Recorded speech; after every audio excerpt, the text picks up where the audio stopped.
The financial information company NerdWallet did an analysis of McDonald's employees' wages, and listening to this fascinating comparison that they did, they found out that the CEO makes $9,247 an hour.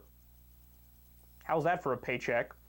And for the average worker to make that amount of money, how long would they have to work? 4 months. At overtime pay. So that's what it's like to be an average worker at McDonald's versus the CEO. That's how much inequality there is in the system. Now, I know there's some liberals, some progressives who would maybe disagree with me on this, or maybe they want to start the system totally over from scratch. And they would say, look, I don't think anybody should earn more than anybody else, or whatever it is. I don't want to straw man their argument. I don't want to get too far off in the weeds here.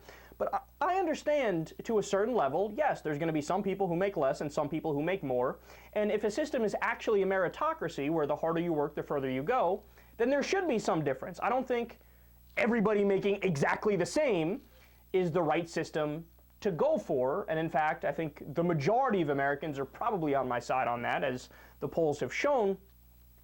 But this level of income inequality is unacceptable. So think about this along with some other numbers that we've covered on the show. Like, for example, your S&P 500 company CEO pay to average worker pay ratio.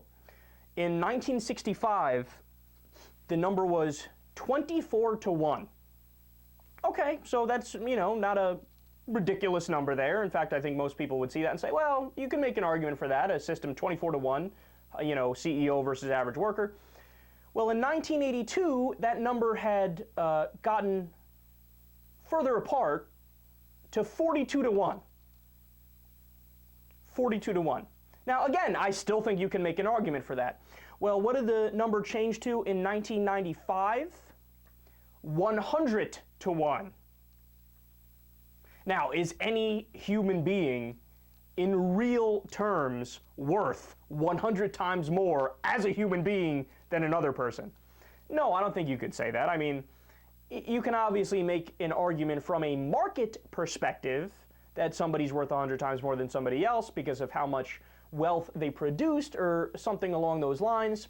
But in raw human terms, is anybody worth 100 times more than anybody else? That's a hard case to make, in my opinion. But okay, you can still have a system that has that big of a difference. Well, what's that number like today? 354-1. Yes, now you lost me. Now the system, I don't think you can make a convincing argument that the CEO should make 354 times more than the average worker, when, let's be honest, oftentimes what you find is that the lower somebody is on the totem pole at a job, they work harder. I know people who work 2 jobs or 3 jobs and make maybe 40 grand a year, if that, and they work a hell of a lot harder than some other people I know who might make 80 or 90 grand a year and do much less work.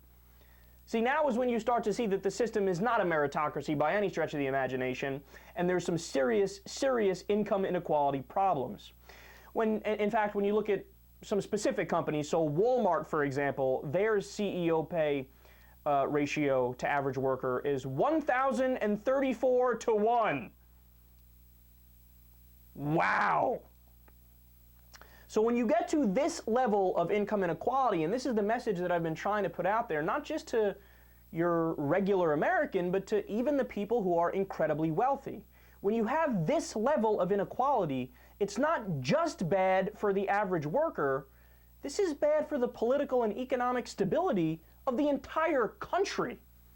I mean, what you're threatening at the least is another Great Recession, because, of course, the regular person doesn't have purchasing power anymore, so they can't buy the goods that are created by the captains of industry, if you will.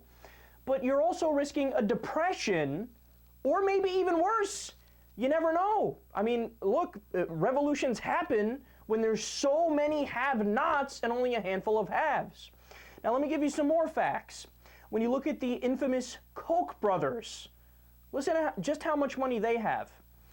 They got rich, keep in mind, because their daddy did a business deal with the communists and discovered a new way of refining oil. Okay, so they're kind of like Paris Hiltons.